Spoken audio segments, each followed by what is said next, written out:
So talk to me about some example counts and explain how the value that EWAVES brings.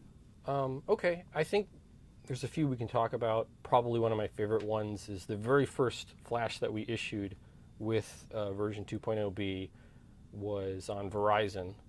And so one of the things that you'll notice when you look at these charts is that, first of all, the quality of the chart can vary slightly depending on the market you're looking at. Some markets are very, very clear and give you like an awesome wave count, and other markets sometimes it's like, well, this is the best wave count that is possible that we could possibly derive from this data.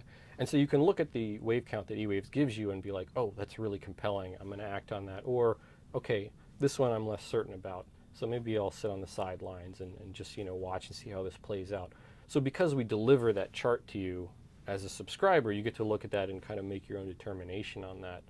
On our end, we've been really happy because most of the charts we produce look very good from an Elliott wave perspective. But on occasion, and this is why the program is beta, we'll see when we're like, oh, that's not as good, we'll flag it, we save it in a special place that goes with our this giant test repository that we've been building up for things we need to fix.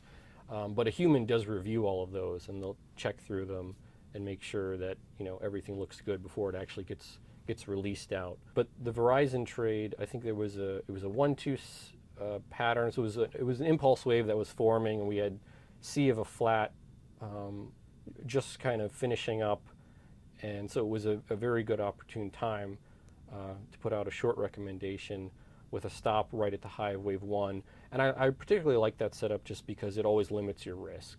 So you know that if you break 1, that's an Elliott wave rule. Everybody knows it's a very basic rule of Elliott wave theory, and says if that breaks, then the count is invalid. So that's what we were able to do with that Verizon trade, and that's why with all the recommendations we put out, we're able to keep that risk relatively small, because every unique setup, we know where that objective fail point is, where it says, oh, this is wrong. So the ones we have issued, sometimes where it's incorrect, again, we try to keep that risk tight there. Yeah, and one of the things you had said too is that you and your team check every chart, so you run it through Right. and you check it before putting out any kind of notification to your Yes. subscribers. Right. So from a quality control standpoint, Right. that's great.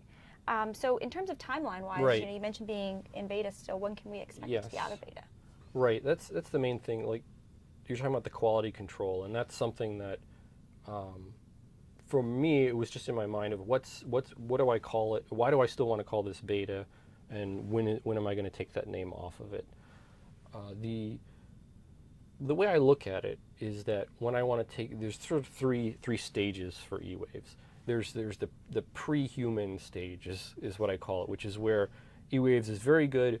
It's very able to do things well that a computer can do that maybe a human can't do, like watch 140 markets for a particular setup all day long, kind of like a little radar system for you, and then say, hey, I found one stock that had this setup you're interested in, take a look at it.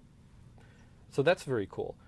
But we're not so much interested in what it can do that's those types of things that are better than a person, because we know machines can do those things better. What we're more interested in is the things that are really hard for computers to do well, like looking at patterns and discerning what's there from a very, very messy pattern.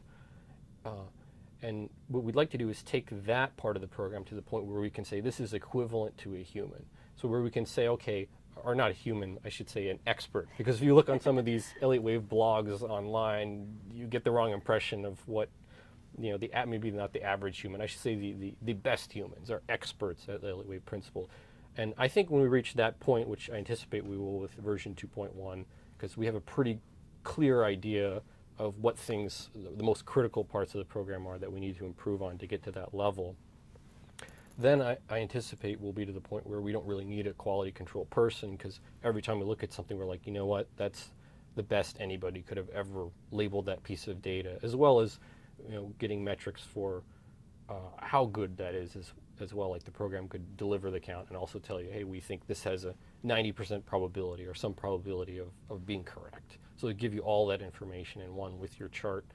So that's sort of, stage 2 is that human equivalency. And that's when I'll take the beta off. When I say, okay, we no longer need someone to babysit it, we'll take that off and And again, I anticipate that'll be the next version. And then after that is where we just continue to do research on the program until we get to the point where it starts to do better than people. And if you look at the history of I don't know, chess programs is a perfect example. They went through this same thing where it took a long time before they finally got to where they were competitive with human chess players and then grandmaster chess players. And finally, over the past couple, I guess ever since was IBM's Big Blue machine beat Garry Kasparov, that was kind of this turning point. And then ever since then, it's been boring to watch people play against computers because they're so superior. There's no competition. So it sounds like you've come a long way, but you still got a long ways to go. So looking ahead towards the next year or two, what really excites you about EWAVES? I think the thing that excites me the most is getting out of beta and having a product that we believe is equivalent to the best human experts at Elliott wave analysis, because then we'll have all those advantages of the computer we talked about in terms of watching many, many markets all the time, and we'll have the highest quality wave analysis in the world. So that's definitely the next sort of milestone that I'd like to get to. And in terms of getting there, what's exciting is we're taking a lot of the ideas we had with 2.0, which again was taking the old version and fixing a lot of issues with it, testing it very thoroughly. But with this next version, we're doing a lot even more on the test side. So we're doing a lot of macro level tests with something we call iconic counts. Sounds like the future, there's a lot to look forward to, and it's going to be an exciting time. I think so. Thanks, Elliott. All right, thank you.